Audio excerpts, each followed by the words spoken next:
सबको जय मसीह की। प्रभु आशीष दे आप लोग को। ने मौका दिया, आज हम प्रभु के वचन में से सीखेंगे। रखा है और अपने पाँव के लिए सीधा मार्ग बनाओ। इसका आत्मिक अर्थ हम समझेंगे वचन से, लेकिन विषय रहेगा और अपने मार्ग के लिए सीधा मार्ग क्या करें, अपने पाँव के लिए सीधा मार्ग बनाए। क्योंकि हमारा जो चलना फिरना है ये प्रभु इस पर क्या करता है, अपनी दृष्टि रखता है। इसके लिए पढ़ लीजिए आप इब्रानियों की पत्री 12 अध्याय का 13 वचन। और अपने पाँव के लिए सीधे मार्ग बनाओ कि लंगड़ा भटक न जाए पर भला चंगा हो जाए। प्रार्थना। धन्यवाद स्वर्गीय पिता प्रभु यीशु मसीह, हम आपका धन्यवाद देते हैं इस मौके के लिए, सौभाग्य के लिए। प्रभु जी आपके वचन के लिए पवित्र आत्मा आप हमारे बीच में, हमारे मध्यम होकर हम एक एक से बात करें, आपके वचन को खोलकर प्रभु हमें सिखाएं। प्रार्थना यीशु मसीह के नाम से आमीन जी। और अपने पाँव के लिए सीधे मार्ग बनाओ कि लंगड़ा भटक न जाए पर भला चंगा हो जाए। जी, क्या लिखा है? और अपने पाँव के लिए सीधा मार्ग बनाओ। हाँ जी, कैसा मार्ग? कि लंगड़ा भटक ना जाए पर भला चंगा हो जाए। तो बहुत प्रभु में लोग हैं जो आत्मिक जीवन में कैसे चलते हैं, लंगड़ी दौड़। अगर एक पैर हमारा काम ना करे तो हम कैसे चलेंगे? बोलिए। दोनों पैर अच्छे रहने से कैसा होता है? अच्छे से भाग सकते हैं, चल सकते हैं। और एक पैर रहेगा तो देखो, मैं वचन नहीं पढ़ा रहा, लेकिन भजन संहिता में लिखा है, दाऊद कहता है कि परमेश्वर हमारे पैरों को हिरनी के समान बनाता है। कैसे? हिरनी के पैर मालूम है कितने मजबूत होते हैं, चट्टान पे भी वो फिसलते नहीं है, बहुत मजबूत पैर होते हैं। तो प्रभु हमारे पैरों को कैसे आत्मिक तौर पे, जैसे बोलते हैं ना, ये बंदा सही चाल नहीं चल रहा है, ये इंसान सही रास्ता नहीं चल रहा है, तो उसका मतलब क्या है बताइए? रास्ते की दिक्कत है या और कुछ बात है? जी, वही, वहां रास्ते से कोई लेना देना ही नहीं है। असल में चाल चलन ठीक नहीं है। तो इसकी चाल ठीक नहीं है, इसका नेचर, व्यवहार इसका ठीक नहीं है।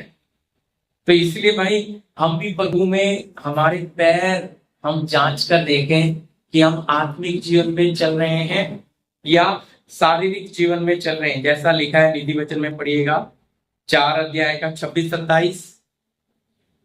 जी, अपने पाँव रखने के लिए मार्ग को समतल कर। क्या कर?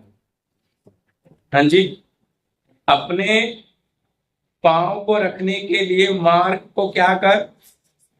समथर कर।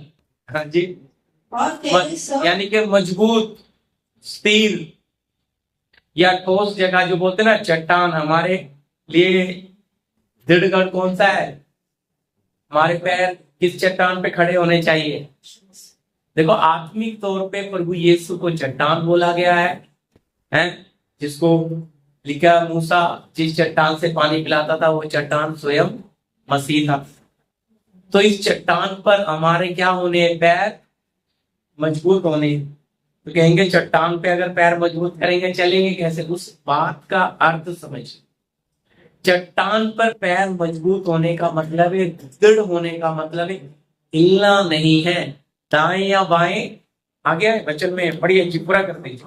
और तेरी सब मार्ग ठीक रहे, और तेरे सब मार्ग ठीक रहे, न तो दाहिने ओर मुड़ना, और ना तो दाहिनी ओर मुड़ना, और न बाई ओर, और ना बाई ओर। अपने पाँव को बुराई के मार्ग, अपने पाँव को बुराई के मार्ग पर चलने से हटा दे। हाँ, आप देखो यहाँ पे कहेंगे जी, आप रास्ते तो सारे अच्छे ही हैं, लेकिन आत्मिक तौर पे है बुराई वाला मार्ग। आत्मिक तौर पे है मन मर्जी में चलने वाला मार्ग। आत्मिक तौर पे इच्छा और अभिलाषाओं में चलने वाला मार्ग, इस पे हम चलते नहीं है। ये हम क्यों, हमारा मन इन बातों में लगता है? क्योंकि हमारे पैर जो है, क्या नहीं, कुछ बोलते हैं ना, हाँ लड़के की शादी करनी है लेकिन अपने पैरों पे खड़ा हो जाने दो। बताओ जी, क्या लड़का पैरों पे नहीं खड़ा? उसका मतलब क्या है बताइए ना। हाँ, कुछ कमाता नहीं है, घर गृहस्थी चलाता है। अभी क्या नहीं है, मतलब पाँव पे खड़ा हो गया तो उसको क्या बोलते हैं? जिम्मेदारी निभाने वाला बन गया। तो इसी तरह पैर पे अच्छी तरह समझना। देखो बच्चे ठीक है मजाक उड़ाते हैं, लेकिन इसका अर्थ बड़ा गहरा है कि अपनी जिम्मेवारी उठा लिया तो अपने पैरों पे खड़ा। जबकि आमतौर पे तो देखे बच्चा तो बचपन से ही पैर पे चल रहा है, लेकिन वो बोलने का मतलब जी हम देख रहे हैं लड़का, लेकिन पहले लड़का क्या हो जाए, अपने पैरों पे खड़ा हो जाए, है ना। इसी प्रकार मसीहत में भी हमारे पैर पहली बात है स्थिर मजबूत है क्या? समस्या आती है तो हमारे पैर क्या हो जाते हैं? डगमगाने लगते हैं। देखो कुछ एकदम से कोई हादसा हो जाए तो कईयों के हाथ पैर फूल जाते हैं, ढीले पड़ जाते हैं और जगह पे ही गिर जाते हैं। क्या नहीं है, उनके अंदर शक्ति नहीं है। ऐसा क्यों बोलिए? क्योंकि वो शब्द सुना कान में गया और एकदम नर्वस हो गया, हाथ पैर ढीले। क्या नहीं है, वचन ऐसा बोलता है उसमें शक्ति नहीं, उसकी आत्मा बहुत कमजोर है, वो बर्दाश्त नहीं करता उस दर्द को, शोक को बर्दाश्त नहीं करता। कुछ तो मूर्छित भी हो जाते हैं, सदमा लग जाता है कईयों को। तो इसी तरह लेकिन आत्मिक जीवन में हम जो चल रहे हैं, यहाँ मैंने आपको 27 में पढ़ाया, ना तो दाहिने मुड़ना और ना बाईं ओर मुड़ना। अपने पांव को बुराई के मार्ग से चलने से क्या करना है? इसका मतलब है आप अपनी मन मर्जी में चलना क्या करें? हटे, बंद करो। क्योंकि अपनी मन मर्जी में चलना, अपनी मन मर्जी करना ही क्या है? फिर कहेंगे फिर प्रभु ने हमें हर चीज को लिख कर दी है? ऐसी कोई बात नहीं है जो प्रभु ने हमारे लिए लिख कर नहीं दी। हमारे लिए ही क्यों कानून है? बोलिए हाँ जी, बताइए हमारे लिए क्यों कानून है? हम भी तो संसार की तरह अपना जीवन जी सकते हैं, हम भी मन मर्जी में चल सकते हैं, पर ऐसा क्या खास बात है कि हम क्या करते हैं?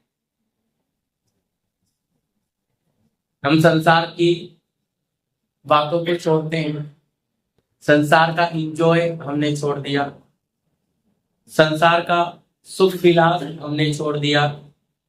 पर क्यों छोड़ दिया? और कईयों ने नहीं छोड़ा, और कहीं दोनों तरफ मन लगाते हैं, थोड़ा प्रभु में भी और थोड़ा बाहर भी क्या ले लेते हैं, स्वाद। क्यों छोड़ा? मैं एक सवाल कर रहा हूं, क्यों? क्या मिला?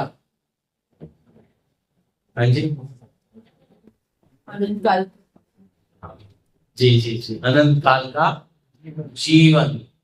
अच्छी तरह समझना। हम आज सुबह एक वचन पढ़ रहे थे कि उनको तो शौक है जो संसार में है। एक भाई साहब थे, उनकी किसी की डेथ हो गई तो उनकी पत्नी की इतना रो रहे थे, बोलते बहुत ज्यादा।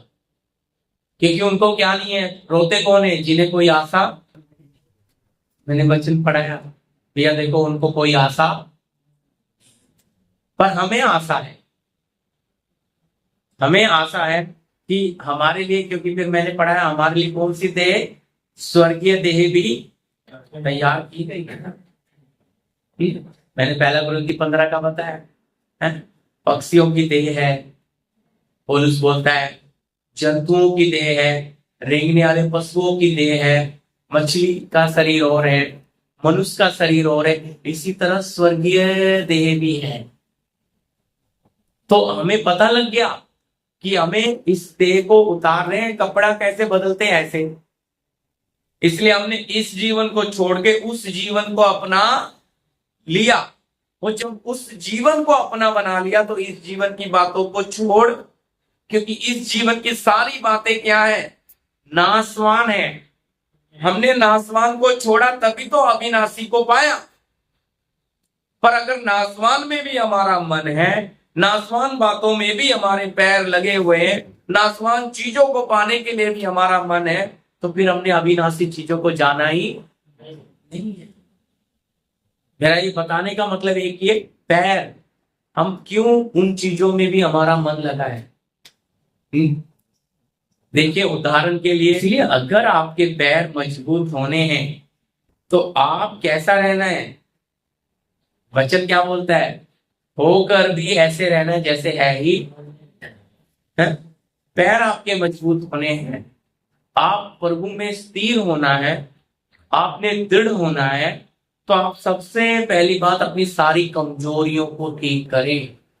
यहाँ लिखा है दाएं या बाएं ना मुड़े, अपने पांव को बुराई के मार्ग से पर चलने से हटाओ।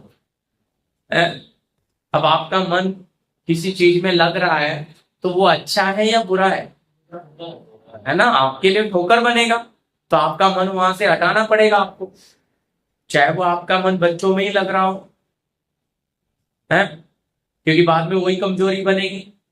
आपका मन संसार में लग रहा है, फैशन में लग रहा है, आपका मन जैसा मैंने बोला घर में लग रहा है, क्या है, जरूरत पे आप निर्भर रहना है। मैं जैसा बोलता हूं, एक घर से आप 2 ले लो, कोई दिक्कत नहीं, लेकिन वो आपके अंदर रहना।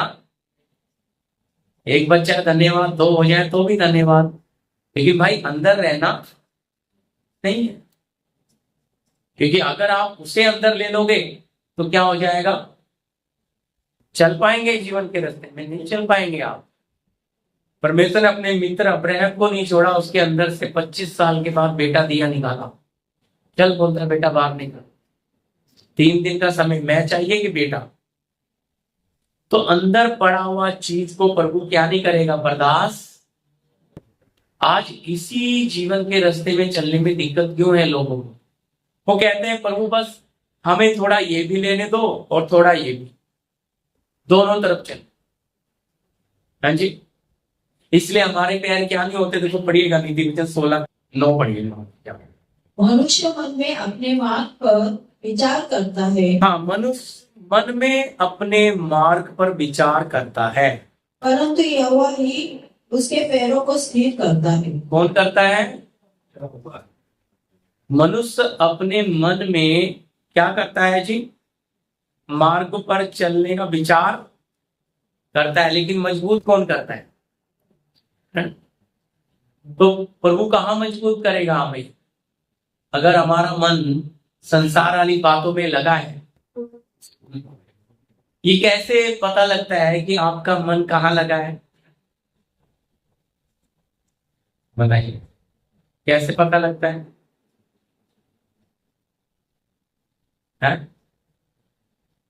कैसे पता लगता? आपकी बातों से। यीशु ने कहा जो अंदर पड़ा होगा वही बाहर, आपकी प्रार्थना। हालेलुया। आप आदमी कितना बने हैं ये कैसे पता लगता है, जब आप मुंह खोलते हो तो आपका बोली आपका सारा भेद खोल। हम कितना भी, इसलिए जब तक मुंह बंद है तब तक हम बहुत बड़े विश्वासी हैं, जब मुंह खुल गया तो पता लग जाता है भाई इनमें कितनी कमी है। इसलिए विषय में मैंने बोला था आपको, हमारा शब्द भी तोल तोल कर बोलना चाहिए, है ना। प्रभु के दास रवि जी बता रहे थे, मैं तोल तोल के बोलता हूँ, तो उसका बड़ा अर्थ है।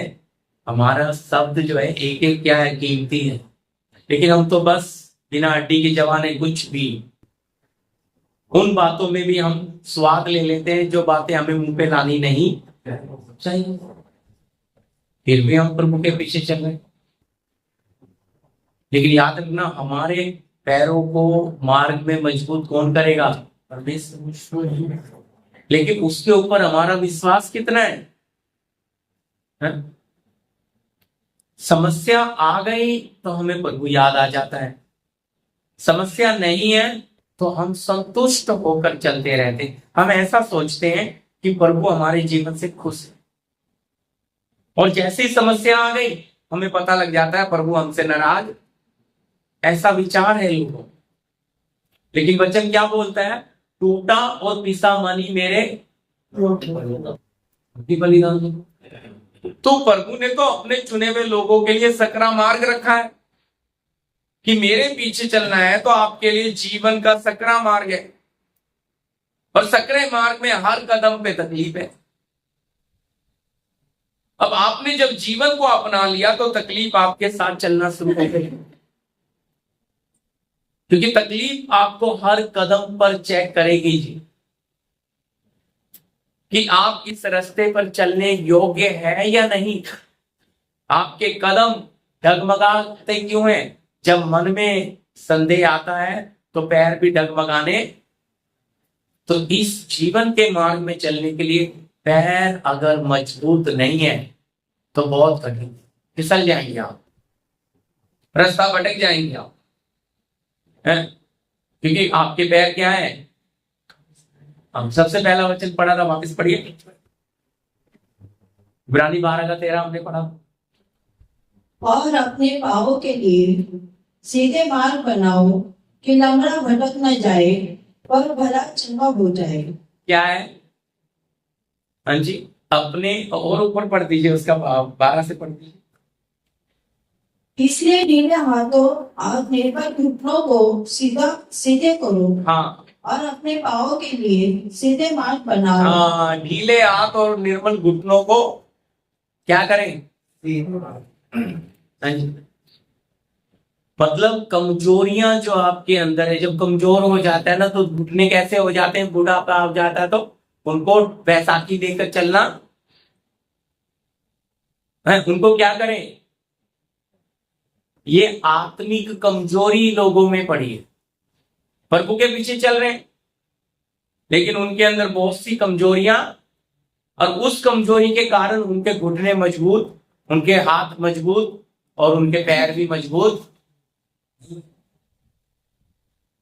फिर कहते हैं कि प्रार्थना तो कर रहे हैं प्रभु से, वचन तो पढ़ रहे हैं, संडे तो आ रहे हैं, लेकिन प्रैक्टिकल जीने के लिए क्या नहीं है? प्रैक्टिकल चलने के लिए है? याद रखना, ये परमेश्वर न्यायी है, न्यायी। इसने आपको युगानुयुग का जीवन दिया है तो बदले में क्या मांगा है आपसे? बोलिए, बोलिए। आत्मिक जीवन दिया है तो कौन सा जीवन मांग लिया है? जब तक बीज जमीन में, जिंदा बीज मरता नहीं है तो फल आता है क्या? है? जब तक आप शरीर के लिए अपने प्राण को दोगे नहीं, जो यीशु ने बोला है, तो आपको अनंत जीवन वाला कैसे पाओगे? मरा हुआ प्राण तो होगा ही नहीं, जिंदा प्राण चाहिए, जिंदा जीवन चाहिए। तो इसका मतलब अब जो जीवित है तो आप अपने लिए नहीं, उसके लिए होना है। अब उसके लिए जियोगे तो बहुत सा फल। इसलिए जिंदा बीज, अब ये जिंदा व्यक्ति अपने आप को प्रभु को बलिदान करके चढ़ाता है तो ये शारीरिक तौर पे मरा तो आत्मिक तौर पे बहुत सा फल। यीशु एक महत्वतम बीज स्वर्ग से आया और क्या हुआ? बलिदान हुआ, और कितना? 120 आ गए। 120 मरे, हजारों में बदल गए, हजारों मरे, लाखों में बदल गए। समझ रहे? जीवन की बातें कि जीवन कैसे, एक जीवन कैसे बहुतों के लिए। इसलिए लिखा है एक ही के द्वारा मौत आई तो एक ही के द्वारा अनंत जीवन भी। जैसे पाप ने मौत फैलाते हुए राज्य किया, अनुग्रह उससे भी कहीं अधिक दे दिया, उससे भी कहीं अधिक। इसलिए सजा आती भी है। इसलिए हम चले कौन से भी मार्ग में, मन मर्जी करते कोई दिक्कत नहीं, लेकिन एक समय हमें न्याय के सामने खड़े होना। याद रखिए, ये जीवन कुछ भी नहीं है। जीवन कुछ भी नहीं है। हमें कोई गारंटी नहीं है, आज है कल हम एक दूसरे का चेहरा देख सकते हैं कि नहीं। तो जब इस जीवन की कोई गारंटी नहीं है तो फिर हम किस बिना पर सोचते हैं कि आने वाले दिन में बढ़ेंगे। आज ही क्यों नहीं समर्पण, आज ही क्यों नहीं पूरा जीवन अपना प्रभु को देते, थोड़ा थोड़ा करके क्यों देना। पूरा एक साथ देने में तकलीफ क्या है। हमें लगता है थोड़ा थोड़ा करके बदल रहे हैं तो थोड़ा थोड़ा करके देना भी चाहिए। और ये थोड़े थोड़े के चक्कर में सालों बिगड़ जाते हैं। हमारी हालत वही है। हम गीत गाते हैं, बहुत साल रहा उससे दूर, लापरवाही ने किया। मतलब इतने लापरवाह है कि हमें हमारे आत्मिक जीवन से लेना। हम सोचते हैं चलो थोड़ी और मेहनत करते हैं, घर हो जाएगा खुद का, फिर प्रभु को समर्पण कर। चलो आपने मेहनत करा, घर आपका हुआ, जैसी घर की चाबी आई उधर ही आपकी घंटी बज रही। अब इस घर को आप लेकर जाएंगे, बोलिए। फिर पश्चाताप हो रहा है, किधर पड़े, नरक। क्यों? मौका था बदलने का, तब बदला नहीं। अब मरने के बाद कोई मौका है ही। कोई भी व्यक्ति हमारे सामने ऐसा नहीं है जो यहां से कुछ लेकर गया हो, कोई भी नहीं है। तो फिर हमें क्या लगता है हम कुछ ले जाएंगे? है? कुछ भी नहीं लेकर जा सकता ये इंसान। जिस दिन बर्तन टूट गया उसी दिन सब यही रह जाते हैं। फिर इस चीज के पीछे हम प्रभु के पास बेशक अपनी अलग अलग समस्याओं के द्वारा आए, लेकिन आने का उद्देश्य क्या था? प्रभु आपको पाना। प्रभु को पाने का मतलब जीवन को पाना। तो जीवन आपने पाया कितना, ये कौन बताएगा? बोलिए, ये आपका जीवन ही बताएगा प्रियो, कोई दूसरा नहीं बताएगा कि आपको जीवन मिला। आपका जीवन खुद चिल्लाकर बताएगा लोगों को कि ये बहन उद्धार पाई है, ये भाई उद्धार पाया है, इन्हें अनंत जीवन मिला है, इन पर मौत कभी राज्य करती नहीं है, ये जीवते परमेश्वर के लोग हैं। लेकिन क्या होता है आज हालत ये है, आदि में दिक्कत है तो एक कमाने के चक्कर में हम जो आदि है वो भी चली जाए। असली क्या था? आत्मिक जीवन की रोटी। हम शरीर की रोटी के लिए जीवन की रोटी की कोई वैल्यू समझ नहीं रहे। याद रखो, अगर प्रभु में हम सोते हैं तो हमें एक आशा, हालेलुया, कि वहां मिलेंगे। जैसे ही ये नासवान बर्तन टूटेगा तो उस अविनाशी में जाकर पहनना है। देखा ना आपने धनवान व्यक्ति निधन लाजर की कहानी सुनी है? वहां पे पड़ा हुआ आग में तड़पता तो आंखें उठा के क्या देख रहा है? कहता अरे वो लाजर, कहता अब्राहम हे पिता उसे एक बूंद पानी लेकर क्या कर दे। क्या बोलता है अब्राहम? कहता बेटा स्मरण कर, तू अपने जीवन में सारी अच्छी वस्तुएं। लाजर ने वहां दुख उठाया, अब लाजर यहां सुख पा रहा है और तू तड़प, क्योंकि इसने धूमधाम के साथ मखमली कपड़ा पहनकर बैंजनी पूरा कभी दुख नहीं उठाया, इसलिए अब वो वहां तड़प, सुख में चला, सुख में जिया। और अब वहां पे जाकर क्या फिर प्रभु ने हमें इसलिए बनाया कि सुख ना उठाए? भाई, एक करोड़पति व्यक्ति को भी दुख है, अच्छी तरह समझो। पैसे से दुख का कोई लेना देना, घर से कोई दुख का लेना देना। मैं आपको बोलता हूं, घर होकर भी प्रभु तो ये कह रहा है ना, ऐसा रहना है होकर भी जैसे नहीं। क्योंकि बर्तन टूटना तब भी छोड़ देना तो पहले ही छोड़ दिया। बच्चे हैं लेकिन होकर भी मैंने उन्हें प्रभु को दे दिया कि प्रभु अब ये आपके हैं, मैं पाल रहा हूं, मैं इनकी परवरिश कर रहा हूं, मैं इनकी देखभाल, मैं इनका रखवाला, मैं इनका मालिक नहीं हूं कि तुम अब मुझे कमा करके लाओ। समझ रहे? उन्हें उनका जीवन। तो इसका मतलब क्यों हम किस पर निर्भर है? प्रभु। लेकिन धीरे धीरे मन कहाँ चला जाता है? इन बातों में। अब इन बातों में मन रहने से हमारा रास्ता अपने आप फिसल जाते हैं।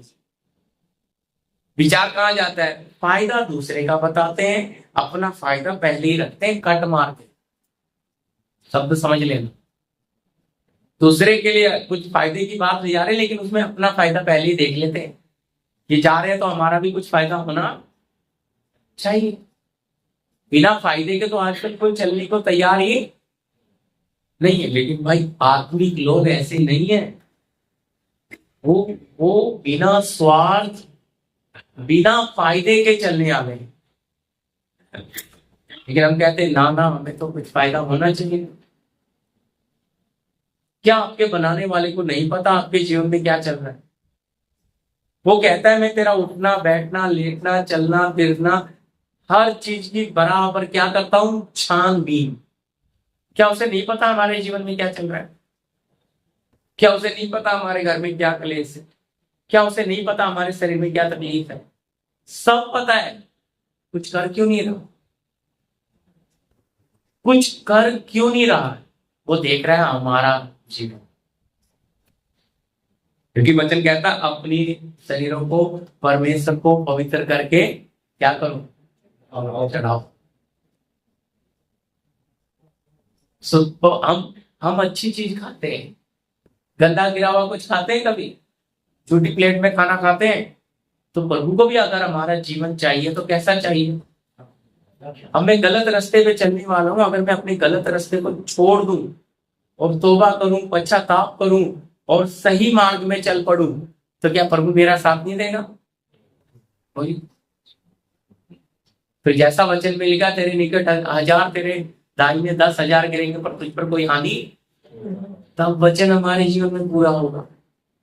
पर मैं अपने टेढ़े मार्ग और गलत मार्ग में बनाई हूं, मैं अपनी मनमर्जी में बनाई हूं, मैं अपनी इच्छाओं में पढ़ाई हूं, फिर क्या प्रभु हमें आशीष देगा उस हालत में? उस हालत से जो निकलना चाहता है पवित्र आत्मा उसे मदद करेगा, और जो निकलेगा परमेश्वर उसे आशीष स्वर्गीय देगा। और जो उसमें पड़ा रहेगा और निकलना है करता रहेगा, क्योंकि वो ऊपर से तो बोल रहा है मैं निकलना चाहता हूं निकल, लेकिन उसका मन उसी में फंसा हुआ। उसका मन, क्योंकि प्रभु ऐसे ही के लिए पवित्र आत्मा भी रास्ता बनाएगा नहीं बनाएगा। हमसे पहले बहुत चले गए, हमारे आसपास के कितने चले गए होंगे? क्या बता रहा है भाई, ये चले गए तो हमें भी जाना है। इधर हम हमेशा के लिए रहने के लिए आए नहीं है। फिर अगर हमेशा के लिए नहीं आए तो फिर हमारा जीवन का मतलब बोलिए। इसलिए प्रभु के लोग, उनका जीवन न्याय में होना चाहिए। हाँ जी, किसमें होना चाहिए?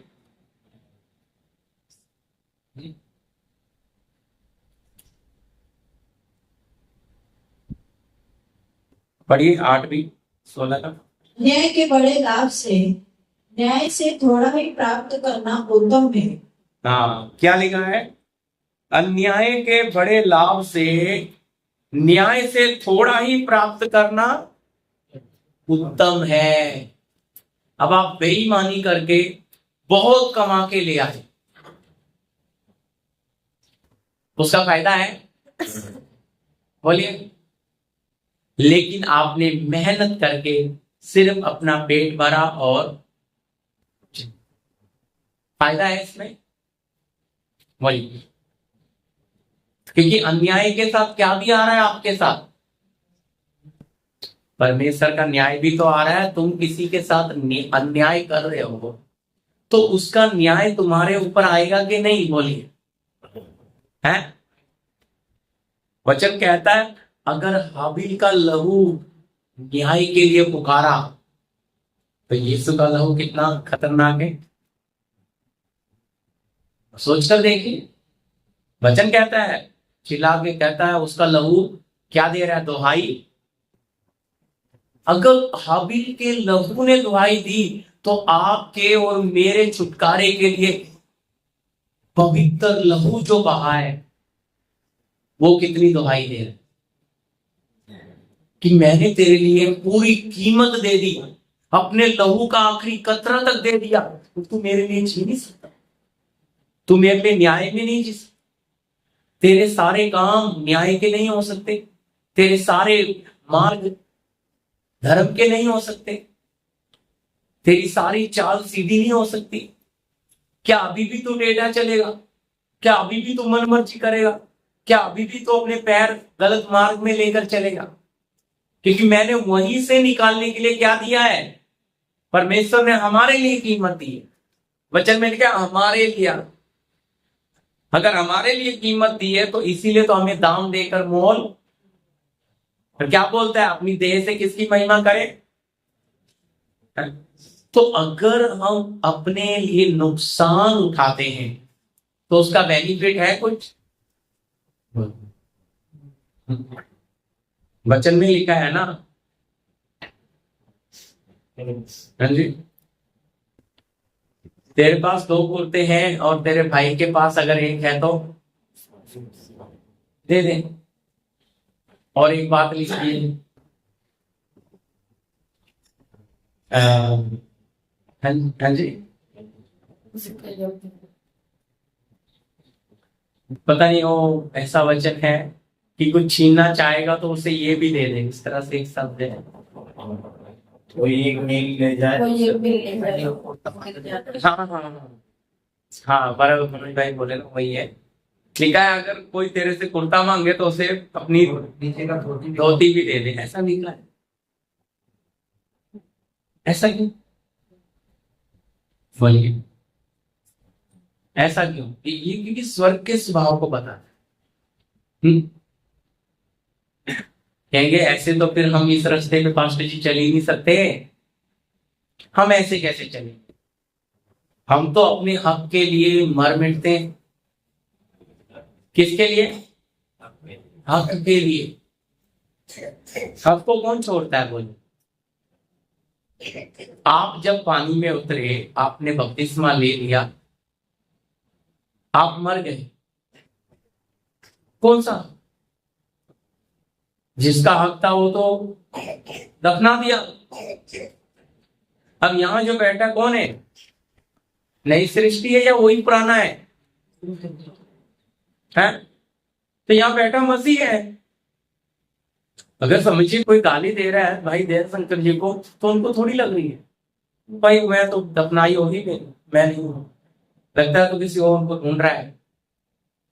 बपतिस्मे का विषय सिखा थे ना, पास्टर जी बता रहे थे ना, वो स्त्री आवाजें मार रही है उसको, ये बोलता नहीं नहीं वो जो तेरे पास आया था वो तो मर गया, ये तो कोई और है, अब वो वाला नहीं हूं, अब नया हूं। तो इसलिए अब पुरानी बातें बीत गई। वचन कहता देखो मैंने सब नया, पर हम तो अभी भाई पुराना चाहिए। हाँ फिर क्या हो गया? बपतिस्मा ले लिया, प्रभु को पहन लिया, तो अपना हाथ थोड़ी ना छोड़ देंगे, छोड़ देंगे। बलि कहेंगे ये तो पागल बनाने वाला रास्ता है। हक कोई छोड़ता है अपना? बलि। इसलिए न्याय की जो बात आती है ना, तो आज बहुत लोग हमारा हक मारते हैं। तो अगर वो मार रहे हैं तो दे देना चाहिए ना। मुझे वचन याद नहीं आ रहा, कुर्ता मांग रहा है तो धोती कितना? मत्ती 5 का 40। देखो पढ़िए, मत्ती 5 का, भैया बता रहे हैं मत्ती 5 का 40। देखो बात समझना मेरी, में पाओ क्या, लेकिन ये न्याय की बात प्रभु ने रख दी मेरे सामने। 5 का 40। यदि कोई हाँ सही पढ़ रहे हैं। यदि कोई तुझ पर नालिश करके तेरा कुर्ता लेना चाहे तो उसे दोहर भी लेने दे। हालेलुया। क्या करके?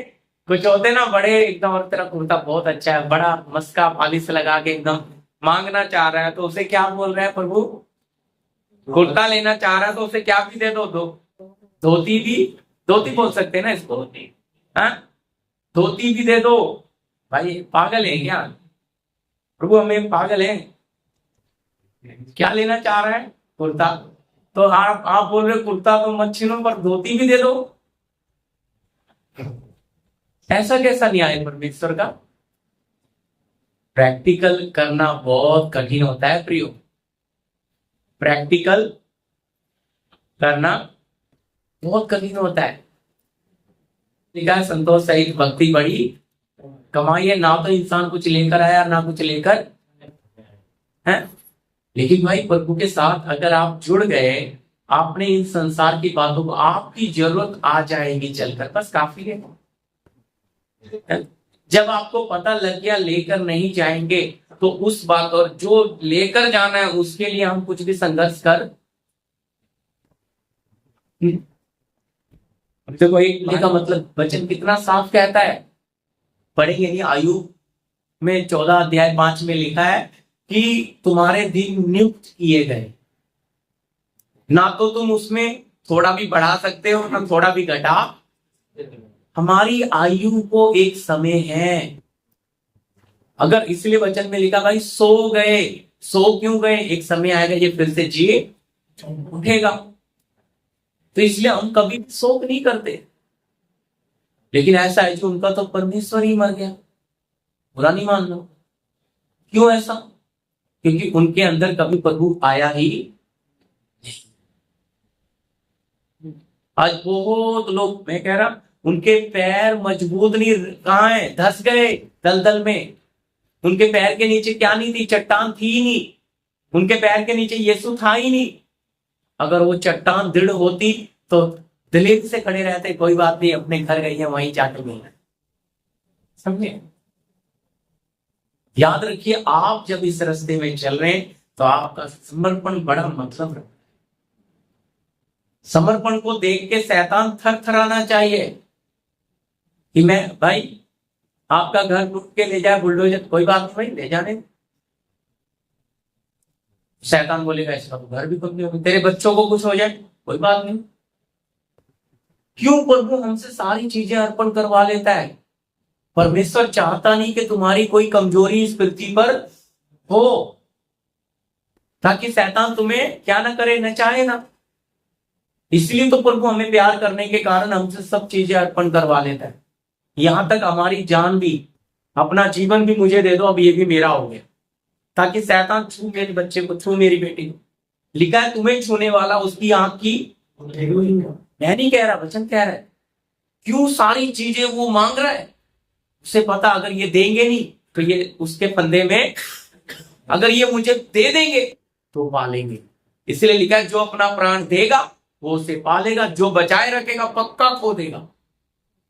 भाई मैं कह रहा हूं हमारे जीवन जितना पिता ने तय किया हम उतना ही जिएंगे, और स्वर्ग अगर चाहे तो और भी बढ़ा सकता है। क्योंकि जब हम पानी में उतरे, बपतिस्मा लिया, तो हमारा इन सारे ग्रह से क्या हो गया? सिस्टम कट गया। इसलिए लिखा है जो राशियों को सही समय पे उदय करता है। इसलिए अब हमारा राशियों में कोई ग्रह में हमारा नाम निशान नहीं है। इसलिए वचन कहता है हम पर कोई तंत्र मंत्र औजार नहीं चलता, क्योंकि हमारा है ही नहीं इस ग्रह में नाम। हमारा नाम जीवन की पुस्तक में लिख दिया। लगाओ, कितनी ताकत लगाओगे? इसलिए वचन में लिखा ईश्वर ने क्या ही विचित्र काम किया है कि इसराइल और याकूब के विषय में कहा जाएगा इन पर कोई क्या चल नहीं सकता। विचित्र काम, अद्भुत काम। क्यों नहीं चल सकता? ढूंढो ना, ग्रह में तो है ही नहीं हमारा नाम निशान, क्योंकि वहां से कटकर कहां लिख दिया गया? जीवन की पुस्तक। अब जब जीवन की पुस्तक में चले गए, इसलिए तो हम अब नई सृष्टि हैं। इस सृष्टि से हमारा कोई संपर्क, पर फिर भी आज इसी सृष्टि में लोग जी ढूंढ रहे हैं कि इसी सृष्टि में हमें मिले। फिर हम अनंत जीवन के पास क्यों आए? हम इस जीवन के सोते के पास क्यों आए? अगर हमें इसी जीवन में चाहिए तो वचन में शब्द है अभागा।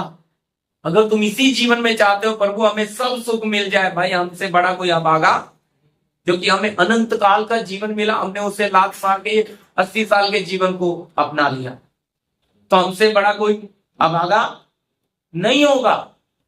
प्रभु ने रखा है प्रियो, आकाश पृथ्वी टलेगा उसका वचन टलेगा नहीं। सोचकर देखिए, अब्राहम के साथ खाना खाया हुआ झाड़ी में, जब यीशु बन के इस्राएलियों के बीच में चल रहा है तो उन्हें विश्वास नहीं हुआ ये आदमी 3500 साल पहले था। वचन में लिखा हो कभी नहीं बदलता, युगान युग एक साथ।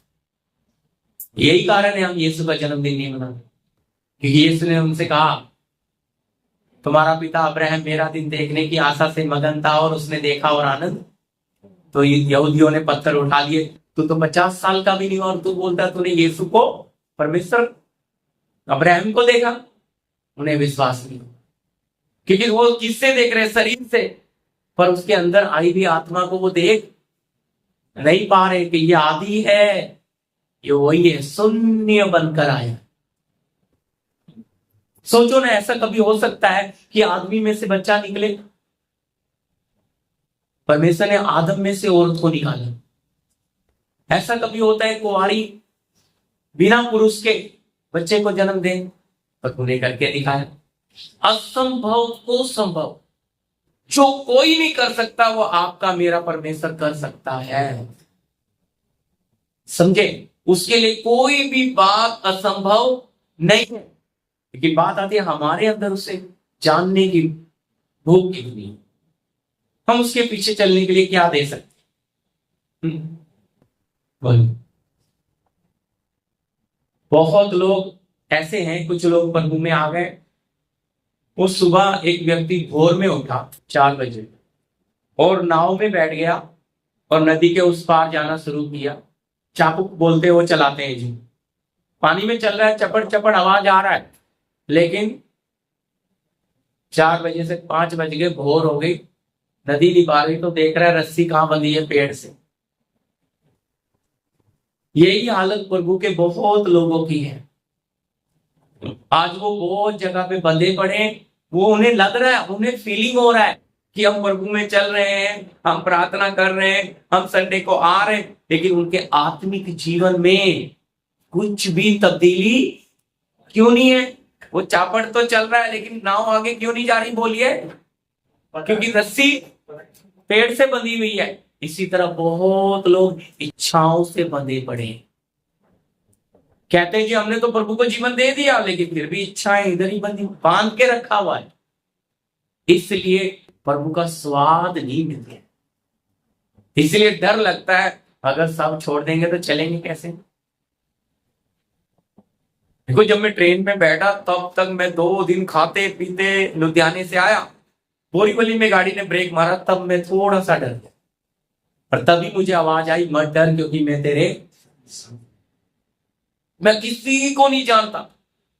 अद्भुत तरीके से आप सबने मेरी गवाही सुनी, तो क्यों नहीं मेरे अंदर विश्वास बढ़ेगा? मैं जीकर बोल रहा हूं, समझे? जीकर। प्रभु को ना जीने वाले लोग चाहिए। अब्राहम को बोला चल, पता ही नहीं कहां जाना, लेकिन फिर भी चल बड़ा। सवाल करने वाले लोग परमेश्वर को चाहिए।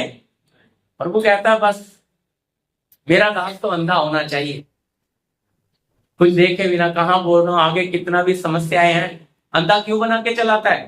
ताकि समस्या को देख के भाग ना ले, इसलिए बताता ही नहीं, बस चलो। उसे पता बता दूंगा तो कैसा हो जाएगा। प्रभु ने बोला ना अपने दास को,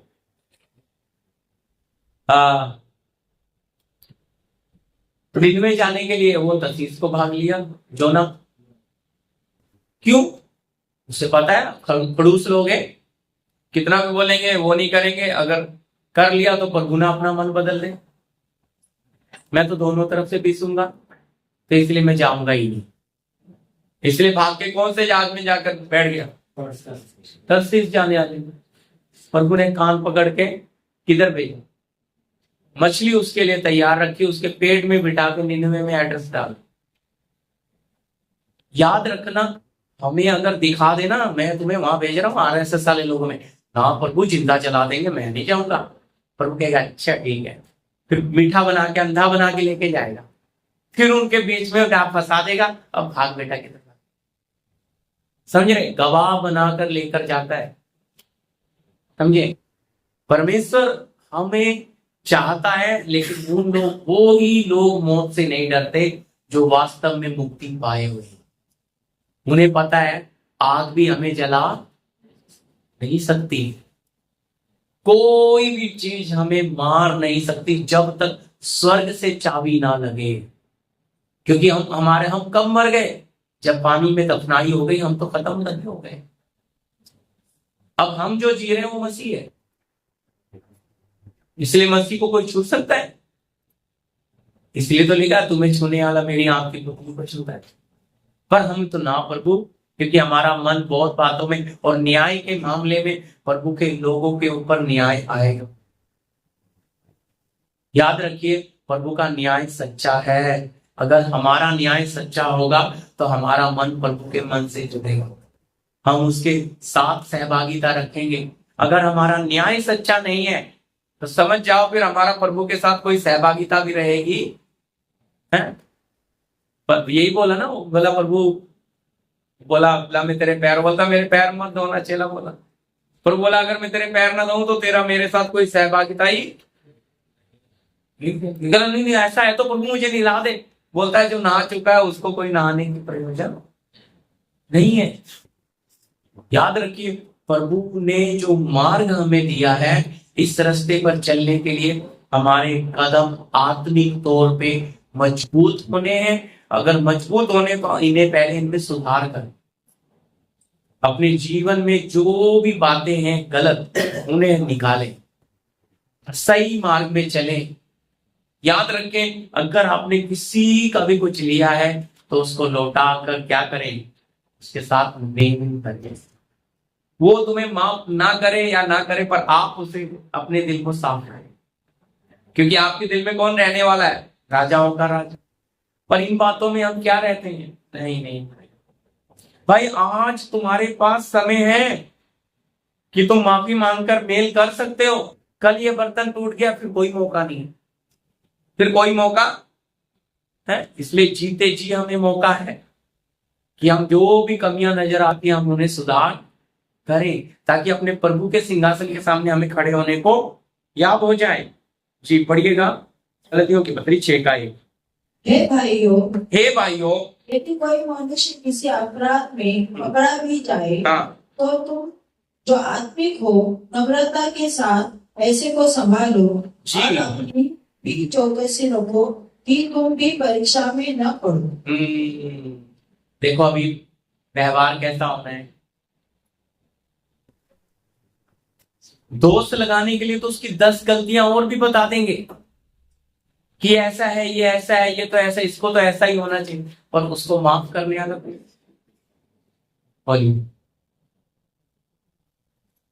वापस बढ़िए पहले। हे भाइयों, यदि कोई मनुष्य किसी अपराध में पकड़ा भी जाए तो तुम जो आत्मिक हो नम्रता के साथ ऐसे को संभालो। क्या करेंगे? आत्मिक व्यक्ति कभी भी किसी पर उंगली उठाता, कोई दोष लगाता नहीं है, वो माफ। क्योंकि अन्याय भी हो गया तो भी वो माफ क्यों कर रहा है? क्योंकि उसे पता है मुझे प्रभु के सामने अगर मैं इसे माफ करूं तो क्या पता है प्रभु के राज्य में। हाँ जी, सिर्फ शब्द दिया है आत्मिक, तुम जो आत्मिक हो जी, और अपनी भी चौकसी रखो। हाँ जी, कि तुम भी परीक्षा में न पड़ो। 7:1 से पढ़िए जी। मत्ती रचित सुसमाचार 7:1। दोष मत लगाओ कि तुम पर भी दोष न लगाया जाए। तुम पर भी दोष ना लगाया जाए। हाँ जी, क्योंकि जिस प्रकार तुम दोष लगा रहे हो उसी प्रकार तुम पर भी दोष लगाया जाएगा। हाँ, और जिस नाप से तुम नापते हो उसी नाप से तुम्हारे लिए भी नापा जाएगा। समझ रहे आप बात? आप अपना सगा भाई है तो बात अलग है, दूसरा है तो कोई नहीं हो तो पराया। लेकिन आप थोड़ा सा भी सोचते हो आपके अंदर जो आत्मा है किसने दिया? स्वर्गीय पिता ने। तो उसके अंदर जो आत्मा है वो किसने दे दिया? शैतान ने। वो भी तो उसका ही है ना, है? अगर हम उसके बच्चे हैं तो वो भी तो उसका ही है। पर हम कौन से रिश्ते को महत्व देते हैं? खून वाले को। खून वाला इधर ही खत्म, मौत आई बर्तन टूटा इधर ही खत्म। लेकिन आत्मा वाला बड़ा रिश्ता कौन सा है? आत्मिक बहन, आत्मिक भाई।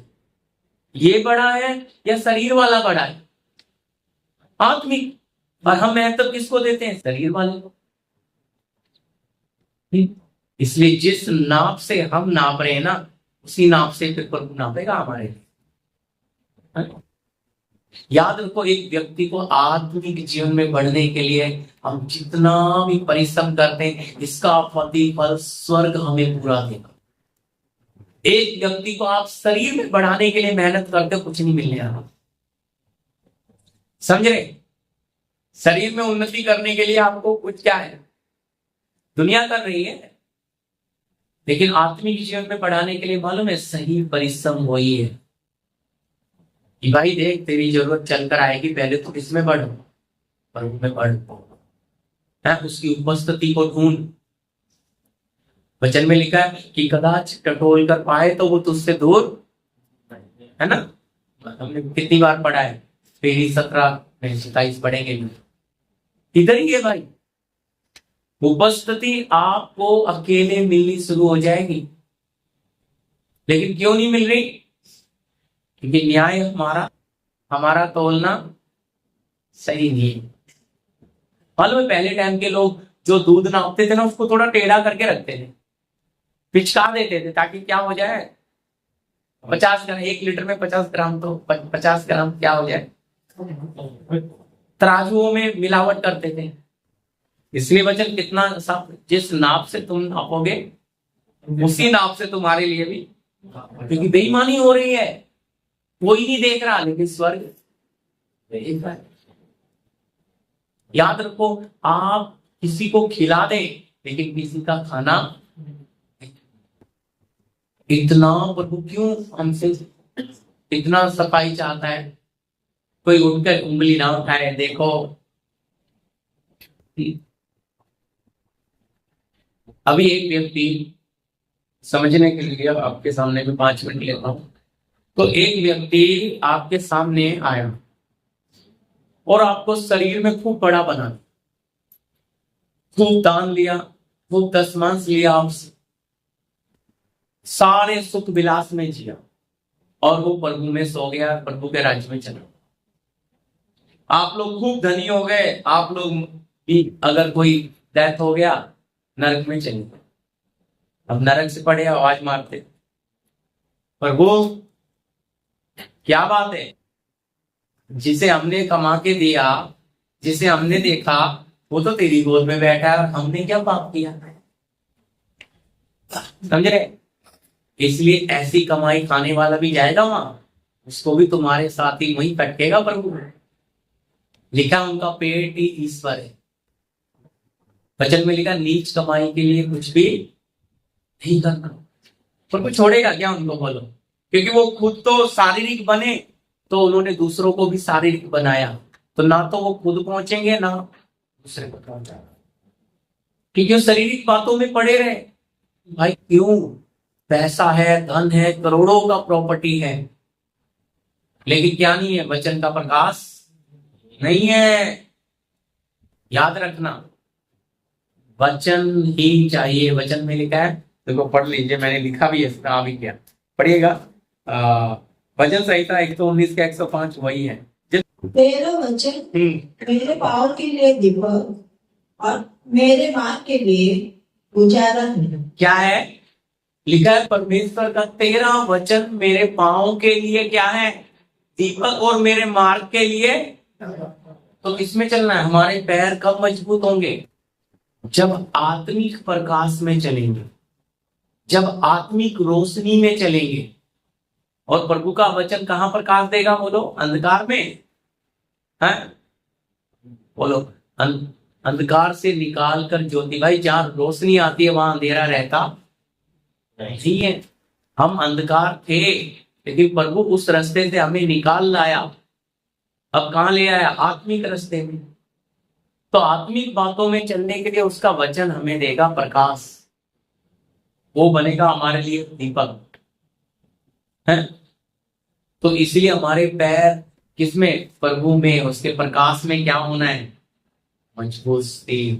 प्रभु हमें, हम इस मार्ग से दाएं या बाएं मुड़ेंगे जो नीति वचन में पढ़ा, नहीं मुड़ेंगे। पर अब हम आप ही के पीछे चल पड़े, हम प्राण निकलने तक विश्वास योग्य बने। कितनी भी हानि उठानी पड़े, कितनी भी आजमाइश से, कितनी भी परीक्षाएं आए, हम खड़े रहेंगे। हमें इतना पता है कि आपको छोड़कर हम कुछ भी नहीं पा सकते, आप ही हमारा जीवन है। तो तब आप फिर आजमाइश से जरूर आएंगे, परीक्षाएं जरूर आएंगी, ऐसा नहीं है कि नहीं आएंगे। वो इसीलिए आएंगी कि हमारे पैर और मजबूत बने। तूफान इसीलिए आएंगे, समस्याएं इसीलिए आएंगी हैं। अचानक दुर्घटना, अचानक कोई घटना, अचानक कोई बीमारी, अचानक कोई हादसा, ये तुरंत इसलिए होगा कि हमें हिलाकर देखेगा, है प्रभु अंदर है, विश्वास है इनमें। इन चीजों से हम क्या बनना है? डरना नहीं। वचन में हम भजन में पढ़ते हैं, शैतान से जख्मी होने से नाश नहीं होगा। मैं जख्मी हो सकते हैं हम, लेकिन नाश नहीं हो सकते। हालेलुया जी। अगला वचन भी पढ़िए, नीति वचन 6:23। नीति वचन 6:23। आज्ञा तो दीपक है, आज्ञा तो दीपक है, और शिक्षा ज्योति, और शिक्षा ज्योति, और सिखाने वाले की डांट, और सिखाने वाले की डांट जीवन का मार्ग है। जीवन का मार्ग है। हालेलुया। आज्ञा क्या है? दीपक है जी, दीपक है। और शिक्षा ज्योति। तो हमें किसकी आज्ञा में चलना है? दीपक कब बनेगा वचन हमारे लिए? जब हम अपने प्रभु की आज्ञाओं में हैं, और जब उसकी शिक्षा में चलेंगे तो क्या मिलेगी? ज्योति, प्रकाश। उसकी शिक्षा, प्रभु हमारा क्या चाहता है, परमेश्वर ने हमारे लिए कौन सी तालीम रखी है, उसी तालीम में चलेंगे हैं। तब फिर लास्ट में क्या बोलता है? हाँ जी, सिखाने वाले की डांट क्या है? जीवन का। तो ताड़ना जो है प्रियो, हमें सिखाने, हमें बनाने, हमारा टीचर पवित्र आत्मा है। इसलिए दाऊद बोल पाया कि तेरे सोटे और तेरी लाठी से मुझे शांति। इसलिए पौलुस बोल पाया, मैंने भूखा रहना, बढ़ना, घटना सब पवित्र आत्मा से सीख लिया। कौन है टीचर? कौन है? बोलो है। वो क्यों नहीं करेगा हमारी उल्लंघना? क्यों नहीं हमें डांटेगा? क्यों नहीं ताड़ना करेगा? बोलो, वही तो है हमारा सर का तेल। अब ताड़ना होगी तभी ठोकर लगेगी, तभी अकल आएगी है। लेकिन हम नहीं समझते, भी ठोकर भी। और याद रखो, हमारे जीवन में सारी बातें मिलकर भलाई को उत्पन्न करने आए, क्योंकि पवित्र आत्मा हमें लेकर चल रहा है। हादसा, दुर्घटना भी बोलेंगे ये कैसे? भाई धन्यवाद, प्रभु ने दुर्घटना से हमें बचा लिया, जान भी जा सकती थी उससे, लेकिन प्रभु ने थोड़े में ही हमें क्या करनी है? इशारा भी दे दिया, तैयारी करो जी। अगला भी लास्ट पढ़ दीजिए, नीति वचन 20:27। नीति वचन 20:27। मनुष्य की आत्मा, मनुष्य की आत्मा यहोवा का दीपक है, यहोवा का दीपक है। वो मन की सब बातों की, वो मन की सब बातों की खोज करता है। खोज करता है। क्या है? हाँ जी, हमने पढ़ा है 20:27। सही पढ़ा है, सही पढ़ा है। मनुष्य का आत्मा, हाँ जी, यहोवा का क्या है? दीपक है, दीपक, प्रकाश। क्या करता है? मन की सारी बातों की। अब बताओ आपके मन में क्या है, किसे पता है? क्यों प्रभु का वचन बोलता है वो तुम्हारे विचारों को दूर से समझ लेता है? क्योंकि उसे पता है ना भाई, प्रदीप के मन में क्या है। खोज करता है प्रियो। इसका मतलब अगर कोई आके उस चीज की खोज कर रहा है तो उधर आपको क्या रखना है? कोई भी गलत चीज, ताकि परमेश्वर आके चेक भी करे तो उसे वहां कुछ भी मलिनता, कुछ भी गलत बात नहीं मिले।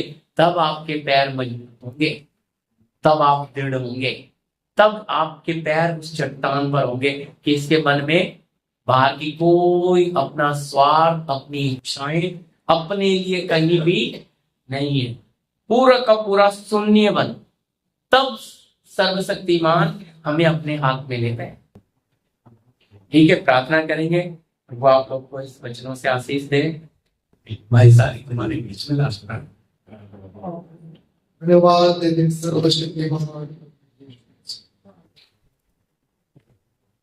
हालेलुया, धन्यवाद देते सर्वशक्तिमान खुदा यीशु मसीह, परम पिता प्रभु यीशु मसीह, इस समय के लिए, इस मौके के लिए प्रभु धन्यवाद देते हैं। पवित्र परमेश्वर खुदा, परमेश्वर इस समय यह मौका आपने दिया है, हमने यहाँ कई बैठे हैं परमेश्वर प्रभु, आपका वचन सुने खुदा, परमेश्वर ये वचन हमारे लिए आशीष का कारण बने। सर्वशक्तिमान परमेश्वर, आपकी बातों को, आपके नियमों को हमने सुना है परमेश्वर, आपकी आज्ञाओं को हमने सुना है प्रभु, उस आज्ञा उस नियम के अनुसार हमें चलने के लिए सहायता मदद करेगा, वो नम्रता वाला जीवन दे दे परमेश्वर, और हम ऐसे रहे कि हमारे पास कुछ भी ना हो तो परंतु हम उस राजाओं के राजा परमेश्वर के हम जन हैं, हमारे पास वो अत्यंत शांति है, वो अत्यंत प्रेम हमारे साथ हमेशा बने रहे। सर्वशक्तिमान परमेश्वर, हर कोई प्रभु पवित्र परमेश्वर उस दिल डोल तक पहुंच जाए प्रभु जी, परमेश्वर जहां तक आप बनाना चाहते हैं। सर्वशक्तिमान परमेश्वर, हमारे पास वो सारे चीजों के लिए समय कम है परमेश्वर, आपके आने तक वो समय प्रभु, उस समय के अनुसार हम सब बनते चले जाए प्रभु। पवित्र परमेश्वर, हमें ऐसे रूप ऐसे आकार में बना दे प्रभु जी, जैसे आप चाहते हो। सर्वशक्तिमान परमेश्वर, सबको इस वचन के द्वारा आशीष और बरकत मिले। सर्वशक्तिमान परमेश्वर, सभी के लिए यार वचन प्रभु आशीष का कारण बने। सारी आदर महिमा खुदावन यीशु मसीह आपको देते हैं, प्रार्थना यीशु मसीह के नाम से मांगते हैं, आमीन। पिता का प्रेम, पुत्र का अनुग्रह, पवित्र आत्मा की सहभागिता, संगति हमारे साथ तमाम संत लोगों के साथ प्रभु यीशु के दूसरे आगमन तक होता रहे। आमीन। सबको जय मसीह।